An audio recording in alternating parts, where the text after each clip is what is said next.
سابق وزیر اعظم عمران خان کو فارن فنڈنگ کیس میں تب ایک بڑی ریلیف مل گئی جب اسلام آباد ہائی کورٹ کے چیف جسٹس اطہر من اللہ نے فنڈنگ کیس کا فیصلہ 30 روز میں کرنے کا حکم معطل کر دیا۔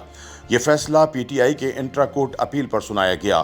اسلام آباد ہائی کورٹ کے 2 رکنی بینچ نے جسٹس محسن اختر کیانی کے سنگل بینچ کا فیصلہ معطل کیا ہے۔ 25 اپریل کو پی ٹی آئی کے فارن فنڈنگ کیس کا فیصلہ 30 روز میں سنانے سے متعلق عدالتی فیصلے کے خلاف انٹرا کورٹ اپیل کی سماعت چیف جسٹس اسلام آباد ہائی کورٹ جسٹس اطہر من اللہ اور جسٹس بابر ستار پر مشتمل 2 رکنی بینچ نے کی۔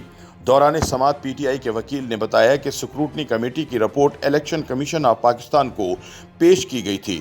چیف جسٹس نے پوچھا کہ جب سکروٹنی کمیٹی نے کہہ دیا کہ فارن فنڈنگ کی دستاویزات قابل تصدیق نہیں تو اب کیس میں کیا کارروائی چل رہی ہے؟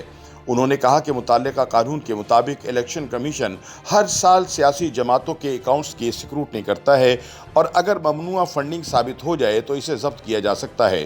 چیف جسٹس نے پوچھا کہ الیکشن کمیشن سکروٹنی کمیٹی کی رپورٹ کے بعد اب کیا کر رہا ہے؟ پی ٹی آئی کے وکیل خاور شاہ نے عدالت کو بتایا کہ اسلام آباد ہائی کورٹ کے سنگل بینچ نے جو فیصلہ دیا تھا اس میں سخت ریمارکس استعمال کیے گئے۔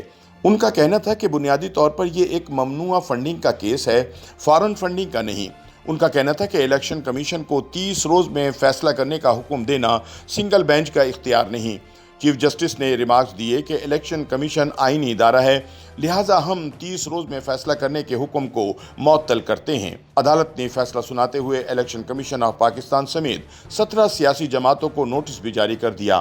عدالت نے تمام تر 17 سیاسی جماعتوں اور الیکشن کمیشن سے 17 مئی تک جواب طلب کر لیا، جبکہ پی ٹی آئی کے انٹرا کورٹ اپیل پر پٹیشنر اکبر ایس بابر کو بھی نوٹس جاری کیا۔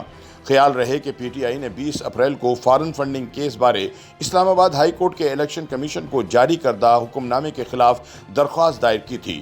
پی ٹی آئی کے جنرل سیکرٹری اسد عمر کی جانب سے کی گئی اپیل میں کہا گیا تھا کہ سنگل بینچ نے 30 روز میں فیصلہ سنانے کی ہدایت جاری کرتے ہوئے سابق وزیر اعظم عمران خان کو ممنوعہ ذرائع سے فنڈز حاصل کرنے میں ملوث ہونے پر نتائج سے خبردار کیا تھا۔ درخواست گزار نے عدالت سے استدعا کی تھی کہ فارن فنڈنگ کے ذرائع خفیہ رکھے جائیں، لیکن کیس کا فیصلہ 30 روز میں سنانے کا حکم دینے والے جسٹس محسن اختر کیانی نے اسے ناقابل قبول قرار دیا تھا۔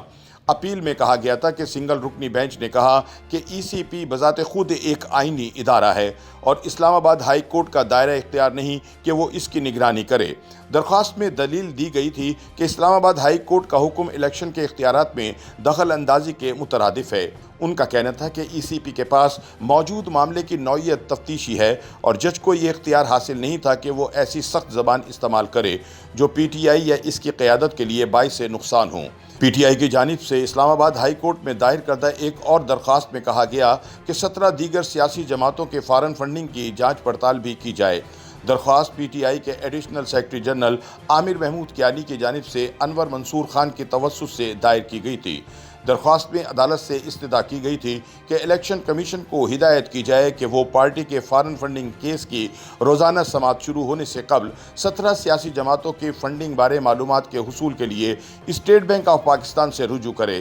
درخواست کے مطابق پی ٹی آئی واحد جماعت ہے جسے روزانہ کی کارروائی کی صورت میں احتساب کا سامنا ہے، لہٰذا انہوں نے درخواست کی کہ عدالت دیگر جماعتوں کو بھی جواب دہ ٹھہراتے ہوئے تعصب کو ختم کرے۔ درخواست میں کہا گیا تھا کہ الیکشن کمیشن سے بارہا کہا گیا کہ وہ مسلم لیگ نون اور پیپلز پارٹی کے فنڈنگ کے ذرائع کی تصدیق کرے، لیکن کمیشن نے مبینہ طور پر ان درخواستوں کو نظر انداز کیا۔ تاہم یہ حقیقت ہے کہ تحریک انصاف کا فارن فنڈنگ کیس پچھلے 7 برس سے لٹکا ہوا ہے، جبکہ پی ٹی آئی نے پیپلز پارٹی اور مسلم لیگ کے خلاف جوابی فارن فنڈنگ کیس پچھلے برس دائر کیے تھے۔ یوٹیوب پر گوگلی نیوز دیکھنے کے لیے youtube.com کی سرچ بار میں googly news T V type کریں۔ گوگلی نیوز کے پیج پر سرخ رنگ کے سبسکرپشن والے بٹن پر کلک کرنا نہ بھولیے۔ یوٹیوب پیج پر اپلوڈ ہونے والی ویڈیوز سے باخبر رہنے کے لیے بیل آئیکن پر کلک کیجیے۔ آپ کو ہر نئی ویڈیو کے بارے میں نوٹیفیکیشن موصول ہو جائے گا۔